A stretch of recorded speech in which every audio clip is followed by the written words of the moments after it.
بسم اللہ الرحمن الرحیم۔ پروگرام اختلاف رائے کے ساتھ میں ہوں افتخار کاظمی۔ دنیا مکافات عمل ہے، جو بو گے وہی کاٹو گے۔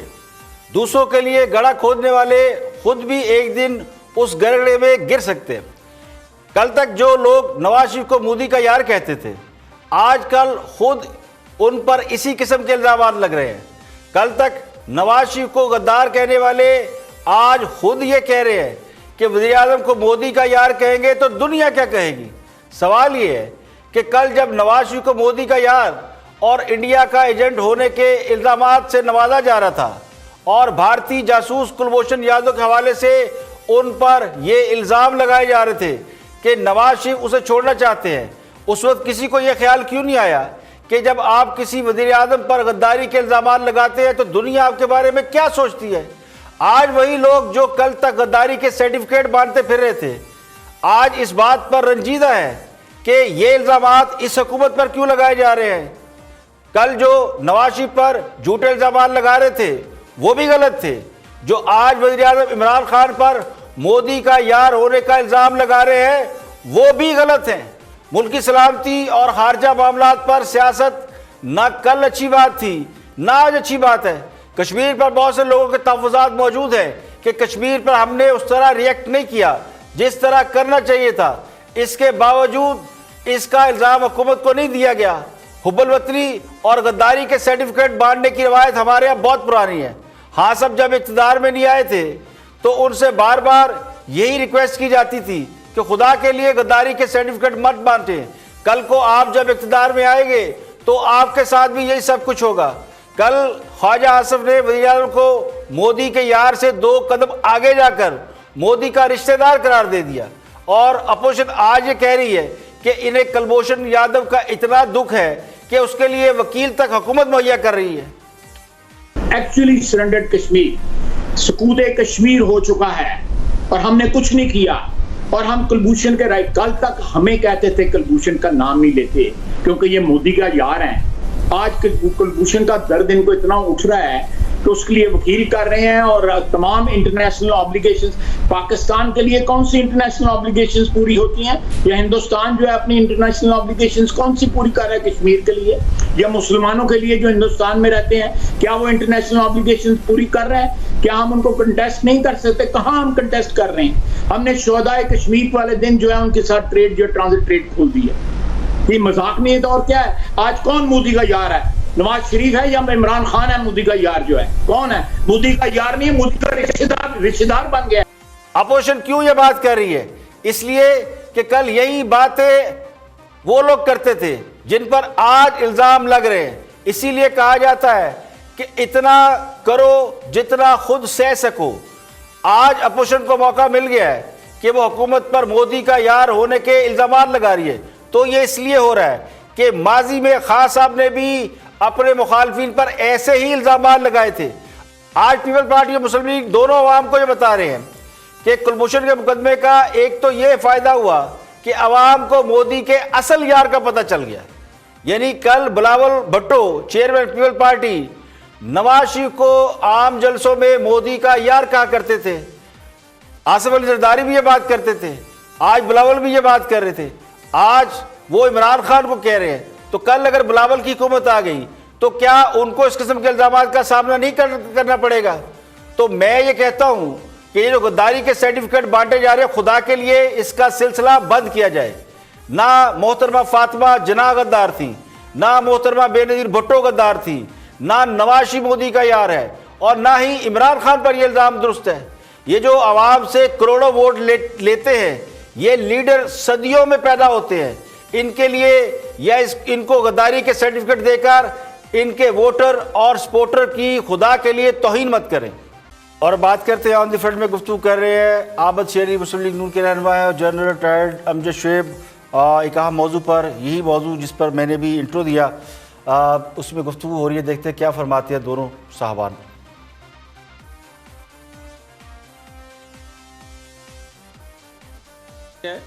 جن صاحب ہوں کہ پاکستان کے الیکٹڈ وزیر اعظم کون ہے؟ یہ پاکستان کے وہ کوئی نیشنل سیکیورٹی کی میٹنگ نہیں تھی، مودی اس آئے مبارک دینے کے لیے تو وہ وہاں پہ کوئی آپ کو کوئی اگر کوئی انویٹیشن ہوتا آفیشیلی پروٹوکول کے مطابق وہ وہاں پر آتے تو پھر ظاہر ہے کوئی نیشنل ایشوز پہ بات ہوتی. تو آپ جو فرما رہے ہیں بالکل وہ پھر میٹنگ ہوتی ہے نجی میٹنگ تھی. ٹھیک ہے, وہ آئے, وہ ان کو مبارکباد دے کر آئے. اس میں کیا کام ہے؟ میری بات ایک سیکنڈ, میں پھر آگے اگر ماضی میں جاؤں تو جنرل صاحب میں آپ کو کہوں کہ جو جب نواز شریف کو کارگل کے کیس میں غدار کہہ کے اتارا گیا, اسی وقت جنرل مشرف نے جو میٹنگ ہوئی وہاں پر ان کے وزیر اعظم کو جھک کے سلام کیا. ہمیں تو ہاتھ ملانے پہ غدار کہہ دیا گیا تھا. اگر آپ کو یاد ہو, میں آپ کی یادداشت کو ریفریش کرنا چاہ رہا ہوں کہ اس وقت ٹائٹل دیا گیا نواز شریف کو, جی انہوں نے ہاتھ ملایا.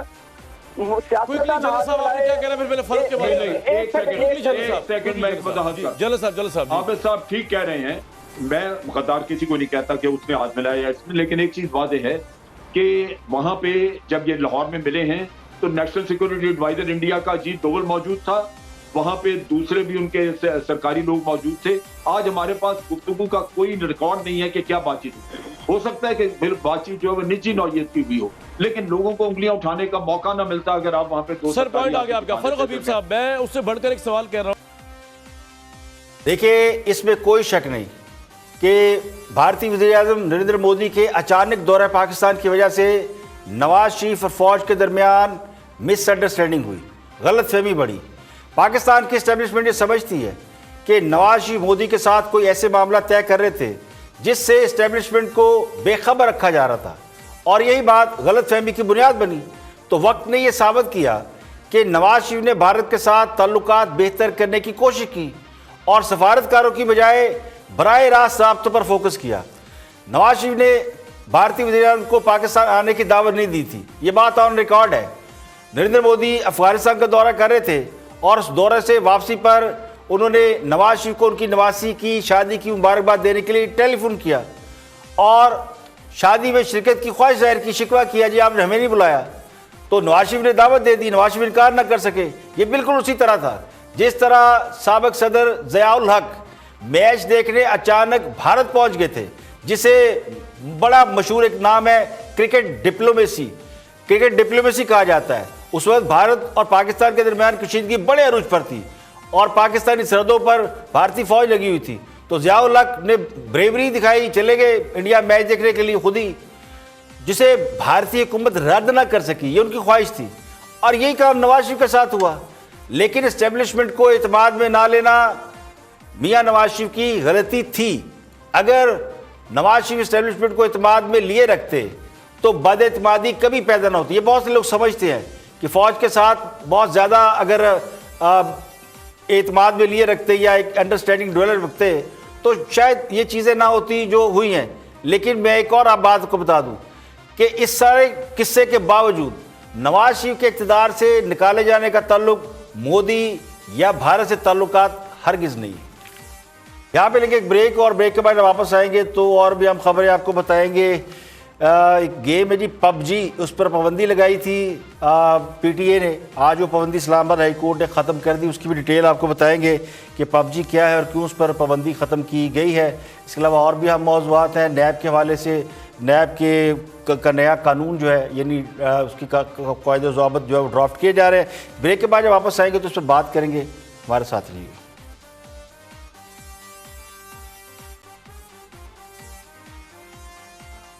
Welcome back. آپ دیکھ رہے ہیں پروگرام اختلاف رائے اور میں افتخار کاظمی. بریک کے بعد حاضر ایک خدمت ہے. آگے بڑھتے ہیں, تھنک ٹائم میں گفتگو کر رہے ہیں ایاز امیر. دیکھتے ہیں کہ وہ کیا فرماتے ہیں اور کیا موضوع زیر بحث ہے. Watch this. اقامے بھی ایسا ہی ورک پرمٹ ہوتا ہے اور وہ تھوڑے نیچے درجے کا ہوتا ہے. گرین پرمٹ تو امریکہ کا ہے, تو مشرق وسطی کی اور بات اور امریکہ کی. اقامے ان کے کیسے پتہ چلے؟ نواز شریف کے, خواجہ آصف کے, حسن اقبال کے.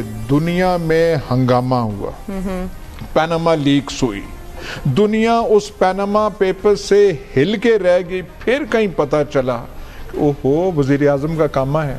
اچھا لیکن وہ تو جے آئی ٹی نے پتہ کیا تھا, یہ کس نے پتہ کروایا؟ میں کہہ رہا ہوں جی دنیا ہل گئی. ہاں جی. پھر پتہ چلا یار یہ اقامے ہیں 2 3 یا 4. اور ان کو داد دو یار, ان کو سلوٹ دو کہ کوئی پیناما پیپرز نہیں آیا, کچھ نہیں. ایک بات سنیں, اور PIA پائلٹوں کے ساتھ کیا کیا تھا انہوں نے؟ جعلی کوئی مطلب کوئی ککھ چھوڑیا سی، منہ دکھانے کے قابل کوئی PIA نہیں، پاکستان کے پلے کو ککھ کا چھوڑا تھا. اور وزیر موصوف پھر بھی کھڑے ہیں کہ میں نے ٹھیک کیا تھا اور میں اور بھی راز بے نقاب. دنیا میں جگ ہدسائی ہو گئی. اب پتہ چل رہا ہے کوئی ٹھیک ہے، یہ ہے وہ اگلوں کو، ویتنام وغیرہ کو، عمان وغیرہ کو ہمارے حال پہ کوئی ترس اور شرم آ گئی ہے، ہمیں نہیں. تو جو PIA پائلٹوں کے ساتھ کر سکتے تھے، مطلب اس کا یہ ہے، آپ سمجھ لیں کہ بے عزت ہونا ہے تو ان کے ہتھے چڑھ جائے اور یہ ایسے بے عزت کریں گے، مطلب یہ سارے کے سارے یہ ان کے خواص الخواص ہیں. دیکھیے، دوسروں کی عزت کا خیال وہ کرتا ہے جس سے اپنی عزت پیاری ہوتی ہے، اور جس کو اپنی عزت کا خیال نہ ہو، اپنی عزت پیاری نہ ہو، وہ کسی کی عزت کا احساس کیا کرے گا؟ تو حکمران جماعت کا پرابلم یہ ہے کہ وہ سب کو اپنا دشمن سمجھتے ہیں. میڈیا بھی ان کا دشمن ہے، عوام بھی جاہل ہے، اور پتہ نہیں کیا کیا ہے. تو ان کے نزدیک پورا پاکستان ہی خراب ہے. اسی لیے تو پرانا پاکستان ریجیکٹ کر کے نئے پاکستان کا نعرہ لگایا گیا. اب ایک سیاسی جماعت کا نیریٹو ہے جس نے تبدیلی کی بات کی ہے. لیکن اب پتہ چلا کہ نئے پاکستان کا مطلب تو یہی ہے کہ جو کچھ حکومت کے ہتھے چڑھ گیا یا جو کوئی چڑھ گیا وہ بے عزت ہی ہوگا، اس کی آتما رول جائے گی. یعنی جن لوگوں نے سیکھا یہی ہو کہ 126 دن کنٹینر پر چڑھ کر سیاسی مخالفین کی صرف ایسی تیسی کی ہو، بیشنگ کی ہو، بولنا سیکھا ہو، تو ان کا سب سے زیادہ تجربہ اسی کام میں ہے کہ بولتے رہے، پوسٹ مارٹم کر دیں. تو جو بھی ان کے ہاتھ سے چڑھتا ہے اس کے بارے میں کچھ نہ کچھ ضرور بولتے ہیں. یعنی جنہوں نے 5.8% GDP کا پوسٹ مارٹم کر دیا، روپیہ جو مستحکم تھا اس کا پوسٹ مارٹم کر کے اس کو ایمانداری کے ساتھ 168 تک پہنچا دیا. یعنی بے ایمانی کے دور میں سستا بکنے والا آٹا اور چینی اس کی قیمت دگنی کرا دی. اور یہ صرف اس لیے ہوا کہ چیزوں کو سوچے سمجھے بغیر ان کا پوسٹ مارٹم کر دیا. تو جو بدنامی سے نہیں گھبراتے، یو ٹرن لینے سے نہیں شرماتے، انڈے بچوں اور کٹوں کے کاروبار سے نہیں گھبراتے، لنگر خانے اور پناہ گاہوں کو سب سے بڑا کارنامہ سمجھتے ہیں، مخالفین کو برا بھلا کہتے ہیں اور اس میں کوئی آر نہیں سمجھتے، تو وہ عزت کے معیارات ان کے نزدیک کیا معنی رکھتے ہیں. اور بات کر رہے پنجاب کے سابق وزیر قانون اور اس وقت اپوزیشن کے بڑے اہم رہنما رانا ثناء اللہ گفتگو کر رہے ہیں نیب کے حوالے سے. نیب جو ہے گزشتہ حکومتوں کے درمیان بھی کام کرتا رہا، پیپلز پارٹی اور نون لیگ کے دور حکومت میں بھی نیب کام کر رہا تھا. تو اب جو نیب کے حوالے سے سوال اٹھائے جا رہے ہیں وہ کیوں اٹھائے جا رہے ہیں اور بڑے سنگین سوال اٹھائے جا رہے ہیں. تو دیکھنا یہ ہے کہ اپوزیشن اس حوالے سے ان کا پوائنٹ آف ویو کیا ہے. واچ رانا ثناء اللہ. جو بھی ہوتا ہے اس میں بالکل اچھی باتیں لکھی ہوتی ہیں، اور کسی جگہ پہ بھی کسی قانون میں بھی یہ نہیں دیکھا ہوتا کہ ناانصافی کی جائے. کسی قانون میں یہ بات درج نہیں ہوتی کہ کسی بے گناہ کو جو ہے وہ سزا دی جائے. یہ ساری چیزیں جو ہیں یہ ہر قانون میں بڑی صراحت کے ساتھ اور بڑی وضاحت کے ساتھ جو ہے وہ لکھی ہوتی ہیں. لیکن معاملہ آ جاتا ہے قانون امپلیمنٹ کرنے والوں پہ. آپ مجھے بتائیں کہ اگر نیب کا ادارہ جو ہے اگر وہ انڈیپینڈنٹ ہی نہیں ہے، اگر نیب کے ادارے کا جو سربراہ ہے، چیئرمین، اور جس کے پاس تمام تر اختیارات ہیں، وہ کسی کو اپنا جو ہے وہ کمپلینٹ ویریفیکیشن کے اوپر بھی گرفتار کر سکتا ہے، کسی کو انکوائری کے اوپر کر سکتا ہے، انویسٹیگیشن کے اوپر کر سکتا ہے، اور کسی کو جو چاہے تو ریفرنس فائل کرنے کے باوجود بھی گرفتار نہ کرنا اس کی صوابدید ہے. اور وہ صرف کہے کہ جائیں اور جا کے آپ اپنا عدالت میں اپنی بے گناہی جو ہے وہ ثابت کریں. اب نیب کا چیئرمین جو ہے اس کی حالت یہ ہے کہ وہ اس طرح سے مجبور ہے یا کنٹرولڈ ہے کہ اسے باقاعدہ پہلے نیب یہ طے کرتی ہے کہ ہم نے کاشف صاحب کو یا ولید صاحب کو یا سید غنی صاحب کو یا رانا ثناء اللہ کو اس کو گرفتار کرنا ہے، اس کے خلاف ریفرنس بنانا ہے، اس کے خلاف کیس بنانا ہے. اس کے بعد جو ہے وہ پھر باقی ساری چیزیں جو ہیں وہ پھر بعد میں ڈھونڈی جاتی ہیں کہ یہ کیس کس طرح سے بنایا جائے گا. اور وہ جب چیزیں اور آج کے ریمارکس میں رانا صاحب سوال یہ ہے کہ مسئلہ نیب میں ہے یا چیئرمین نیب میں ہے، کیونکہ نیب بھی وہی ہے اور اس کے قوانین بھی 20-21 سال سے وہی ہیں، ملزموں کو پکڑنے کا طریقہ کار بھی وہی ہے، اور نیب کے اختیارات بھی جب سے وہ بنا ہے اس میں کوئی تبدیلی نہیں آئی.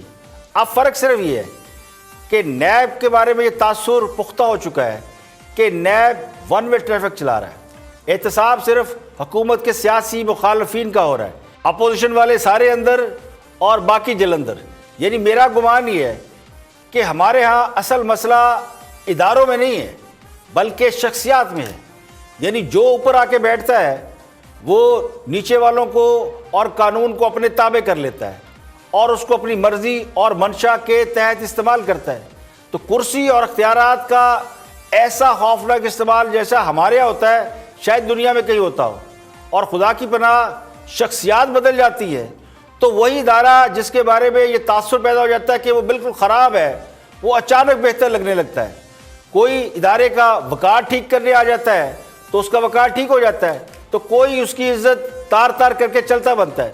تو ادارے کا کیا قصور ہے؟ اور اگر ایک ویڈیو ہتھے چڑھ جائے تو پھر وہ کچھ ہوتا ہے جس کا تصور بھی نہیں کیا جا سکتا. اور اسی پر بات کر رہے ہیں معروف صحافی ہے مجیب الرحمان شامی, ویل نون پرسن ہے, بہت سینئر جرنلسٹ ہے, تجزیہ نگار ہے. حالات پر ان کی گہری نظر ہوتی ہے کہ نیب کے حوالے سے جو سوال اٹھ رہے ہیں ان پر شامی صاحب کا کیا نقطہ نظر ہے. Watch this. قبل از گرفتاری کیسے ہوگی, بعد از گرفتاری کیسے ہوگی, یہ عدالت کر سکتی تھی اور کر سکتی ہے, کیونکہ جو پاکستان کا دستور ہے وہ جب آپ کو 184(3) کے تحت آپ کو مفاد عامہ کے ہر معاملے کو آپ ڈسکس کرتے ہیں تو پھر نیب کے آرڈیننس کا جائزہ کیوں نہیں لے سکتے. اور آپ دیکھیے کہ نیب کی جو پروسیکیوشن ہے, نیب کی جو عدالتیں ہیں, ان کی جو تعداد ہے, اور پھر ابھی تک قواعد و ضوابط نہیں بنے. قواعد و ضوابط ایک نام نہاد ایس او پیز بنائے گئے تھے, ان کی خود نیب نے خلاف ورزی کر دی. انہوں نے کہا 21 سال سے کہا گیا کہ نیب کے رولز نہیں بنے. ایس او پیز تو اب بنے تھے نا, چند کچھ عرصہ پہلے ان کی خلاف ورزی ہو گئی. جب سے نیب بنا ہے قواعد و ضوابط نہیں بنائے گئے, کیونکہ جو نیب کے چیئرمین ہوتے ہیں وہ اپنے اوپر کوئی قدغن نہیں لگاتے, اپنے لیے کوئی بناتے. نتیجہ جب چاہیں جس وقت چاہیں جو چاہیں فیصلہ کر سکتے ہیں. تو قواعد و ضوابط جب بنتے ہیں, ہر قانون کے تحت رولز بنتے ہیں, اور رولز جو ہیں پھر وہ آپ کے لیے ایک دائرہ کار متعین کرتے ہیں. تو نیب کے معاملے میں وہ قواعد و ضوابط نہیں ہے. دیکھیں یہ بہت بڑا سوال ہے. اگر 21 سال سے نیب کے قواعد و ضوابط ہی نہیں بنے تو پھر نیب کام کیسے کر رہا ہے؟ اسے کام کرنے کی اجازت دی کیوں گئی؟ نیب ایک سرکاری ادارہ ہے. کوئی بھی سرکاری ادارہ بغیر قواعد و ضوابط, رولز اور ریگولیشن کے بغیر کیسے چل سکتا ہے؟ اگر کوئی حکومت یا اسمبلی اس پر قانون سازی نہیں کر سکی تو عدلیہ تو کر سکتی تھی یا کر سکتی ہے. روزانہ آج کل سپریم کورٹ نیب کے بارے میں آبزرویشن اور ریمارکس پاس کر رہی ہے. پروسیکیوشن پر بھی سوال اٹھایا جا رہا ہے. گرفتاری کے اختیارات کو انسانی حقوق کے منافی قرار دیا جا رہا ہے. لیکن اس کے باوجود سوال یہ ہے کہ کیا یہ معاملہ پہلی بار عدلیہ دیکھ رہی ہے؟ کیا پہلی بار سپریم کورٹ کو لگا ہے کہ نیب ٹھیک کام نہیں کر رہی ہے؟ جب نواز شریف کے کیسز نیب کی کورٹس میں چلتے تھے تو اس وقت تو سب کو یہی لگتا تھا کہ نیب بہت اچھا کام کر رہا ہے. آج نیب کیسے غلط ہو گیا؟ یہ خرابیاں تو اس وقت بھی موجود تھیں. قواعد و ضوابط اور رولز اس وقت بھی نہیں تھے جب نیب سابق وزیر اعظم کو سزائیں سنا رہا تھا اور نیب کو شاباش مل رہی تھی. چیئرمین نیب کی گڈی چڑھی ہوئی تھی. اب قواعد و ضوابط سے لے کر اختیارات تک سب کو یاد آ گیا ہے کہ نیب بڑی نالائق ہے. یہاں پہ لے کے ایک بریک, اور بریک کے بعد جب واپس آئیں گے اور بھی ہم موضوعات آپ کے ساتھ شیئر کریں گے اس خبر کے ساتھ کہ فروغ نسیم نے خلف اٹھانے کی ہیٹرک کر لی ہے. بیرسٹر فروغ نسیم سابق وفاقی وزیر تھے کچھ دیر پہلے اور اب وہ پھر سے وفاقی وزیر ہے. ہر بار حکومت کو کسی اہم مقدمے میں سامنا کرنا پڑتا ہے کسی کورٹ کا تو اپنے قانون دان سے استعفیٰ دلواتی ہے اور پھر وہ قانون دان عدالت میں بطور وکیل پیش ہوتا ہے اور پھر واپس آ کر وزیر کا خلف اٹھا لیتا ہے. تو بیرسٹر فروغ نسیم جو ہے وہ انہی وزراء میں شامل ہیں. آج انہوں نے تیسری بار جو ہے وہ خلف اٹھایا ہے. بیرسٹر فروغ نسیم نے اپنے عہدے سے اس وقت استعفیٰ دیا تھا آخری بار جب وہ جسٹس قاضی فائزہ ریفرنس میں وفاق کی نمائندگی کر رہے تھے. اس سے پہلے ایک اور کیس میں جب آرمی چیف کی ایکسٹینشن کا مسئلہ آیا تھا تو اس میں بھی انہوں نے وفاق کی طرف سے یا آرمی چیف کی طرف سے پیش ہونا تھا تو انہوں نے فیڈرل منسٹر کے عہدے سے استعفیٰ دیا تھا. تو 2 بار استعفیٰ انہوں نے پہلے دیا, اب تیسری بار وہ وزیر قانون بن گیا. تو ایسا خوش قسمت وزیر پاکستان کو نصیب ہوا ہے کہ جو ہر بار استعفیٰ دیتا ہے اور اگلی بار پھر خلف اٹھا لیتا ہے. تو ہیٹرک وہ ہو گئی ان کی ایک ہی حکومت کے درمیان تیسری دفعہ خلف اٹھانے کی. تو اس سے ان کی قابلیت کا اندازہ ہوتا ہے کہ وہ کتنے قابل آدمی ہے کہ حکومت ان کو ہٹاتی ہے لیکن اس کے بغیر پھر وزارت قانون نہیں چلتی تو دوبارہ خلف انہی کو اٹھوانا پڑتا ہے. تو ویلڈن فروغ نسیم صاحب, اس کے ساتھ ہی بریک لیتے ہیں. بریک کے بعد جب واپس آئیں گے تو آپ کو اور بھی ہم خبریں آپ کے ساتھ شیئر کریں گے. ہمارے ساتھ رہیے گا.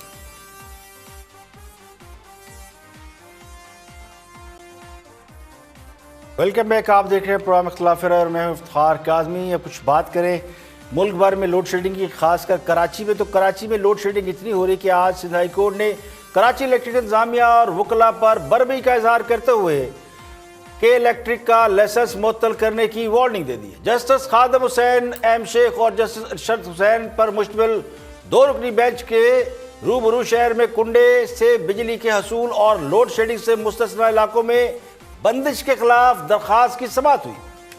سندھ ہائی کورٹ کے جسٹس خادم حسین نے ریمارکس دیے کہ کے الیکٹرک پر ہر کوئی انگلی اٹھا رہا ہے. ایسی صورتحال میں تو کے الیکٹرک کا لائسنس معطل ہونا چاہیے. کراچی کے لوگ کراچی الیکٹرک کی وجہ سے بڑی تکلیف میں ہیں. کنڈے سے بجلی کے حصول اور غیر اعلانیہ لوڈ شیڈنگ کی وجہ سے شہر پورے کا پورا پریشان ہے. کراچی الیکٹرک کے وکیل نے موقف دیا. شہر سے کافی علاقوں سے کنڈے ہٹا دیے ہیں, بجلی کی تاریں بھی بدل دی ہیں. جسٹس خادم حسین نے ریمارکس دیے شہر بھر میں اب بھی کنڈے لگے ہیں, لوڈ شیڈنگ بھی جاری ہے. کراچی الیکٹرک کے وکیل نے کہا کئی علاقے ایسے ہیں جہاں ہماری ٹیمیں نہیں جا سکتی. بعض علاقوں میں کنڈے ہٹاتے ہیں, لوگ دوبارہ سے لگا لیتے ہیں. جج صاحب نے ریمارکس دیے ابھی تو آپ کہہ رہے تھے کنڈے ہٹا دیے, اس کا مطلب یہ کہ کے الیکٹرک نے ناکارہ لوگ بھرتی کیے ہیں. جسٹس ارشد حسین نے ریمارکس دیے بڑی بڑی تاروں پر عام آدمی کنڈا کیسے لگا سکتا ہے. جسٹس خادم حسین نے یہ بھی کہا اگر کوئی بجلی چوری کرتا ہے تو کیا اس کو پکڑا گیا, اس کے خلاف کیا کارروائی کی گئی. ہمارے سامنے باتیں مت بنائیں. بجلی چوری کے کتنے مقدمات بنائے گئے ہیں, ہمیں سب معلوم ہے کہ الیکٹرک والے صرف مال کما رہے ہیں, پیسے بنا رہے ہیں, ناکارہ ملازمین بھرتی کی ہے. اگر لوگ کنڈے دوبارہ لگاتے ہیں تو اس کا مطلب یہ کہ آپ کی انتظامیہ بھی ناکارہ ہے. عدالت نے کہ الیکٹرک انتظامیہ اور وکلاء پر برہمی کا اظہار کرتے ہوئے شہر میں تاروں سے کنڈے ہٹانے اور غیر اعلانیہ لوڈ شیڈنگ ختم کرنے کا حکم دیتے ہوئے 25 اگست کو کے الیکٹرک انتظامیہ سے دوبارہ رپورٹ طلب کر لی ہے. اور ایک اور اہم خبر یہ ہے کہ اسلام آباد ہائی کورٹ نے پب جی کو فوری طور پر کھولنے کا حکم دے دیا ہے. عدالت عالیہ کے جسٹس عامر فاروق نے سوشل میڈیا پر کھیلی جانے والی گیم پب جی پر پابندی کے خلاف محفوظ فیصلہ سناتے ہوئے پی ٹی اے کو حکم دیا ہے کہ پب جی گیم کو فوری طور پر کھول دیا جائے. پی ٹی اے نے نوجوانوں کی خودکشی اور شہریوں کی شکایت کے بعد پب جی پر پابندی لگائی تھی. پاکستان میں پب جی کنٹرول کرنے والی کمپنی نے پی ٹی اے فیصلے کو عدالت عالیہ میں چیلنج کیا تھا. اب پب جی یہ گیم ہے جس کی وجہ سے یہ شکایت عام ہے کہ بچے جب اسے گھروں میں کھیلتے ہیں تو یہ وائلنس پر مبنی ہے اور اس میں اتنا تشدد ہے کہ بچے اس سے متاثر ہو رہے ہیں اور بچے آئسولیشن میں چلے جاتے ہیں اور فرسٹریشن کا شکار ہوتے ہیں. پچھلے دنوں 3 سے 4 لوگ ایسے لوگوں نے خودکشی کر لی جن کے بارے میں کہا گیا کہ وہ پب جی کھیلتے تھے اور پب جی کھیلتے کھیلتے ان کا دماغی توازن بگڑ گیا اور بچوں نے خودکشی کر لی. یہ خبریں سوشل میڈیا پر زیر گردش آنے کے بعد ہی اس پر پی ٹی اے نے پابندی لگائی تھی. اب سوال یہ ہے کہ پب جی پر پابندی ہٹا دی گئی ہے تو کیا پب جی میں سے وہ جو مہلک اور مضمر اثرات پب جی کے ہیں کیا وہ نکال دیے گئے ہیں, وہ ہٹا دیے گئے ہیں؟ پچھلے دنوں پی ٹی اے نے بہت سی ایسی چیزوں پر پابندی لگانے کا ارادہ ظاہر کیا جو میرے نزدیک ٹھیک تھا, جن میں ایک بیگو گیم ہے. بلکہ بیگو ایک ایپس ہے اور یہ غیر اخلاقی اور اخلاق باختہ ایپ ہے. بہت سے لوگ کہتے ہیں کہ جی سوشل میڈیا پر بہت سے ایپس ایسے ہیں جہاں نوجوان کام کرتے ہیں, پیسے کماتے ہیں. بالکل پیسے کمائے. سوشل میڈیا پر بہت سے ٹولز, بہت سی ایپس ایسی موجود ہے جہاں آپ جائز طریقے سے پیسہ کما سکتے ہیں, اپنا علم اور اپنا فن شیئر کر سکتے ہیں. لیکن یہ جو غیر اخلاقی طریقے سے ویب سائٹ چلتی ہے جو آلموسٹ پورنو میں آتی ہیں, جن میں بیگو بھی ایک ایسی ویب سائٹ اپنی ایپس ہے, اگر جو لوگ استعمال کرتے ہیں انہیں پتہ ہے کہ وہ کس قسم کی ایپس ہے جس نے پاکستان میں فحاشی کو فروغ دیا ہے. تو ایسی ایپس کو بند کر دینے میں کوئی پرابلم نہیں ہونی چاہیے, بلکہ ایسی ایپس بند کر دینی چاہیے. اب پب جی کے حوالے سے میری ذاتی رائے تو یہ ہے کہ اس کو واقعی بند ہونا چاہیے, کیونکہ یہ وائلنس پر مبنی گیم ہے. آپ نے دیکھا ہوگا اور میں نے بھی محسوس کیا اور آپ کے نالج میں بھی ہوگا کہ جو نیوزی لینڈ میں ایک شخص جس نے مسجد میں گھس کے بہت سے لوگوں کو مارا تھا, اس کے پیچھے یہی سوشل میڈیا پر جو تشدد پر مبنی گیمز ہوتی ہیں وہ ایک بہت بڑا محرک تھا. اور بہت سے امریکہ کے اندر ابھی جو فائرنگ کے واقعات ہوتے ہیں ان میں ایسی ہی سوشل میڈیا پر چلنے والی گیمز ہیں جن کو بچے استعمال کرتے ہیں, پھر پریکٹیکلی اس کو آزمانے کی کوشش کرتے ہیں. جب آپ گیم کے اندر آپ گن فائر کرتے ہیں تو پھر کبھی کبھی دل آپ کا چاہتا ہے کہ آپ نجی زندگی میں بھی اس گن کو پکڑیں اور اس کو پریکٹیکلی اس پہ عمل کر کے دیکھیں. تو یہ بڑا خطرناک عمل ہے, لیکن چونکہ یہ عدالت کا فیصلہ ہے, عدالت کا فیصلہ سر آنکھوں پہ. میری رائے میں تو ان تمام ایسی چیزوں کی جو کہ بچوں کے اخلاق معیار پر اثر انداز ہونے والی ایپس ہیں یا گیمز ہیں ان پر پابندی ضرور لگنی چاہیے. اور افسوس کی بات یہ ہے کہ پب جی کھیلنے والوں میں صرف بچے نہیں ہیں بلکہ بڑے نوجوان بھی شامل ہیں اور اچھے خاصے میچور لوگ پب جی کھیلتے پائے گئے ہیں. لیکن اس کے جو اثرات ہم نے دیکھے پچھلے دنوں, بہت سے لوگ, اس میں 3 سے 4 لوگوں کے بارے میں تو مجھے پتہ ہے کہ جو اس گیم کی وجہ سے اپنی جان سے ہاتھ دھو بیٹھے, تو اس کو بھی ملحوظ ہاتھ رکھنا چاہیے. یہ اتنا ہی خطرناک ہے جتنا آپ پتنگ بازی کو سمجھتے ہو. اگر پتنگ بازی لوگوں کی جان لے رہی ہے تو اس کی مخالفت ہم کریں تو پھر یہ بھی ایک ایسی چیز ہے جس کو میرا خیال ہے پاکستان کے اندر اس کو روکنا چاہیے, یا اس کا کوئی اور کاؤنٹر طریقہ ہونا چاہیے. کوئی اور گیمز, ہمارے نوجوان بڑا ٹیلنٹ ہے, وہ بھی کوئی نئی ایپس بنا سکتے ہیں, نئی گیم متعارف کرا سکتے ہیں جس میں ہمارے حالات کو مد نظر رکھ کے اس میں اخلاقیات کا ایک پہلو رکھا جائے تو بہتر رہے گا. اور آگے بڑھتے ہیں اور کرونا کی بات کرتے ہیں, لیکن اس سے پہلے آپ کو بتائیں اسلام آباد ہائی کورٹ کا ایک اور فیصلہ سامنے آیا ہے کہ چینی انکوائری کمیشن کے خلاف درخواستوں پر فیصلہ ہائی کورٹ نے محفوظ کر لیا ہے. چینی ایک بہت بڑا ایشو ہے, اس ملک میں چینی کا بحران ہوا, اس کی انکوائری کرائی گئی, اس انکوائری میں بہت سے لوگ ملوث پائے گئے اور ایک بڑی معروف شخصیت جہانگیر ترین کے نام سے سب جانتے ہیں جو کہ حکمران جماعت کے بڑے اہم رہنما تھے, ان کا بھی نام آیا چینی کمیشن کے اندر. آج کل وہ بیرون ملک لندن میں علاج کے لیے گئے ہوئے ہیں اور وہاں ایک بڑا سا گھر لے کے علاج کرا رہے ہیں یا آرام فرما رہے ہیں. لیکن یہ انکوائری کمیشن نے آج درخواستوں پر جو فیصلہ ہے وہ محفوظ کر لیا اور یہ کہا ہے عدالت نے شوگر مل ایسوسیشن کو کہ بدھ تک تحریری دلائل جمع کرائیں. تو شوگر مل ایسوسیشن کے وکیل مخدوم علی خان انہوں نے آج دلائل میں کہا کہ کسی بھی معاملے پر سمری کابینہ ڈویژن سے بھیجی جاتی ہے. تو کمیشن کی تشکیل میں بے ضابطگیوں پر دلائل دیتے ہوئے مخدوم علی خان نے سپریم کورٹ 1991 کے فیصلے کا حوالہ دیا, تو اٹارنی جنرل نے 2017 کے فیصلے کا حوالہ دیتے ہوئے کہا کہ جس شعبے میں بحران پیدا ہو اس سے متعلقہ وزارت انکوائری کی سمری بھیجی ہے. ایسا تب ہوتا ہے جب تحقیقات کا فیصلہ متعلقہ وزارت نے کیا. تو اس بار چینی اسکینڈل کی تحقیقات کا فیصلہ وزیر اعظم نے کیا تھا, تو وزیر اعظم تحقیقات کے احکامات جاری کرنے کا اختیار رکھتے ہیں. یہ اعتراض درست نہیں کہ پہلے کوئی سمری بھیجنا ضروری تھی, یعنی کمیشن کے لیے سمری بھیجنا ضروری نہیں تھی چونکہ پرائم منسٹر نے آرڈر کیا تھا. یہ موقف تھا اٹارنی جنرل کا, تو عدالت نے یہ دلائل سنے ہیں کیونکہ چینی کمیشن کے حوالے سے جو انکوائری کمیشن کے حوالے سے اعتراض یہ ہے شوگر مل والوں کا کہ یہ کمیشن ہی غیر قانونی تھا, کیونکہ اس کمیشن نے تحقیقات کے بعد یہ بتایا تھا کہ کون کون انوالو ہے اور اس میں جہانگیر ترین کا نام اور پھر خسرو مختار کا نام اور مونس سلائی کا نام, بے شمار لوگوں کے نام آئے تھے. تو اب اس کمیشن کی تشکیل کے اوپر ایک سوال ہے اور اس پر فیصلہ آگے محفوظ ہوا ہے. ابھی فیصلہ جب بھی آئے گا تو پتہ چلے گا کہ کیا اس کے اندر ہوا ہے. کرونا کے حوالے سے آپ کو بتا دیں کہ پاکستان میں کرونا کا مرض آہستہ آہستہ تعداد اس کی کم ہو رہی ہے اور اب یہ کہا جا رہا ہے کہ پاکستان کے اندر جو ایکٹیو کیسز ہیں وہ 44,854 ہیں. گزشتہ 24 گھنٹوں میں جو نئے کیسز سامنے آئے ان کی تعداد 1,209 ہے. آپ کو یاد ہو تو 3 ہفتے پہلے یہ تعداد 5,000 تک پہنچ گئی تھی. 54 افراد پچھلے 24 گھنٹوں میں جان کی بازی ہارے ہیں اور ملک بھر میں مصدقہ مریضوں کی مجموعی تعداد 2,70,000 ہو گئی ہے, جبکہ موات کی تعداد 5,763 ہے.